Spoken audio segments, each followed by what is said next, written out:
আমি এই ভিডিওটা লাল জামা পরে বানাচ্ছি, তার কারণ আমার মায়ের লাল রং ভীষণ প্রিয়। ছোটোবেলা থেকে আমার জামা লাল, প্যান্ট লাল, জুতো, ব্যাগ, জলের বোতল, টিফিন বক্স সবই লাল।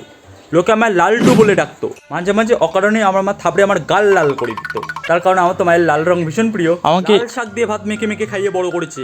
আমার বাড়ির পাশে সরকারি স্কুল থাকে, 4 কিলোমিটার দূরের একটা নার্সারি স্কুলে পয়সা দিয়ে আমায় ভর্তি করেছে একটাই কারণে, যে ওখানকার ইউনিফর্মের রং লাল। এবার আমার মায়ের লাল রং ভালো লাগে ভালো কথা, কিন্তু কালো রং কি দোষ করলো ভাই? কালো রংকে দু চোখে দেখতে পারে না। আমি কোথাও শপিং করতে বেরোলে ইনসিডেন্টালি আমার কালো রঙের জামা কাপড়ই পছন্দ হয়ে যায়। তারপর শপিং সেরে বাড়ি আসার পর বাপরে বাপ, কালো রঙের প্রতি মায়ের এরকম অ্যান্টিপ্যাথি থেকে আমি একদিন কি করেছি, সেলুনে গিয়ে আমার সব কালো চুল লাল করে এসেছি। তার কারণ আমার মায়ের তো লাল রং ভীষণ প্রিয়, কিন্তু আমার মাথায় লাল চুল দেখে আমাকে ধরে শুটিয়ে লাল করে দিয়েছে। আমার মায়ের তো লাল রং ভীষণ প্রিয়, তাই একটা মেয়ে পড়েছে রেড ফ্ল্যাগ। এই শোনো শোনো শোনো, কলটা কাটার আগে প্লিজ একবার শোনো। আমি না জোকসের জন্য বলেছি, তুমি রেড ফ্ল্যাগ কেন হতে যাবে? তুমি কত ভালো, তোমাকে